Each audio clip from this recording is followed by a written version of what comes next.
Si on prend les 27 ans qui sont passés, les grandes réussites ou les grandes fiertés, c'est les relations humaines de manière générale, que ce soit à travers les collaborateurs, donc en fait les personnes avec qui on a travaillé, on travaille encore ou on a travaillé. Il ne se passe pas une semaine sans que je reçoive des SMS d'anciens collaborateurs qui demandent, on se prend des nouvelles et des trucs. Et ça, c'est quand même quelque chose d'hyper important, je pense, pour tout le monde à Epiconcept.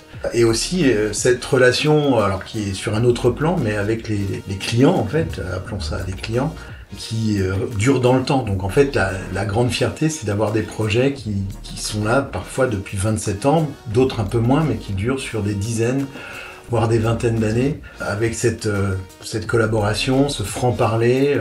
Ça, pour moi, c'est une fierté. Après, on peut en citer des projets. On peut citer le projet en Mongolie, par exemple, qui a duré 10 ans et qui a permis d'arriver sur un développement interne par la Mongolie elle-même d'un système de suivi des patients en cardiologie.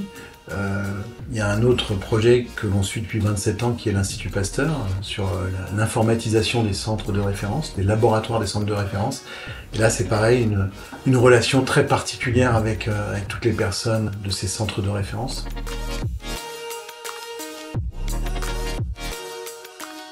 Alors, il y a beaucoup de projets marquants dans l'équipe. Un projet qui tient à cœur, c'est la mise en place du réseau iMove. Ce réseau international regroupe des organismes et des instituts de santé publique pour étudier la mesure de l'efficacité des vaccins, une fois ceux-ci diffusés auprès de la population.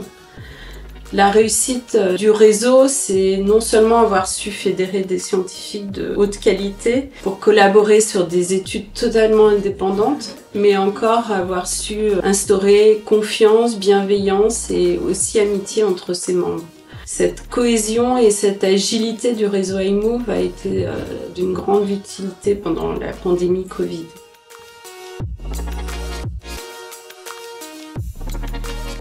Outre de faire partie des associés d'Epiconcept, un de mes plus beaux souvenirs, en tout cas, ça a été la coordination d'un projet de réseau de surveillance et d'alerte aux épidémies dans l'océan Indien, qui regroupait les 5 États membres de la Commission de l'océan Indien, que je devais coordonner au départ pour 3 ans. Et puis, en fait, cette aventure a duré 8 ans au total.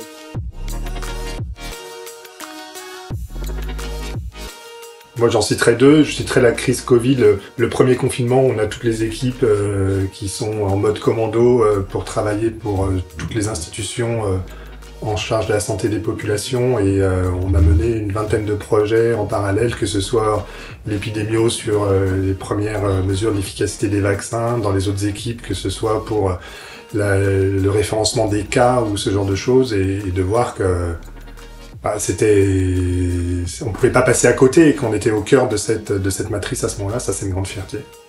La deuxième fierté, pour moi, c'est notre indice homme-femme, qui est presque à 99 sur 100. Et s'il est à 99, c'est parce que il est en faveur des femmes. Ça, c'est une grande fierté pour moi.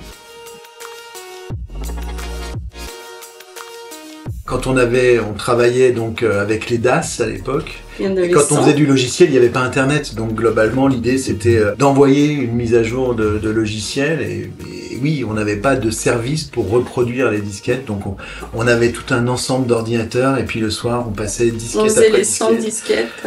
Voilà, pour envoyer ça dans les DAS. Tout devait partir en même temps dans tous les départements de France. Voilà, bon, c'est juste pour faire le côté artisanal.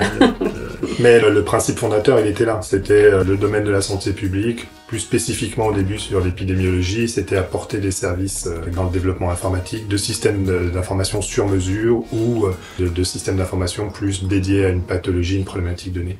Et donc, dès le début, nos clients, ça a été les ancêtres de Santé publique France aujourd'hui, l'OMS, l'Institut Pasteur, les institutions en charge de la santé des populations, en fait.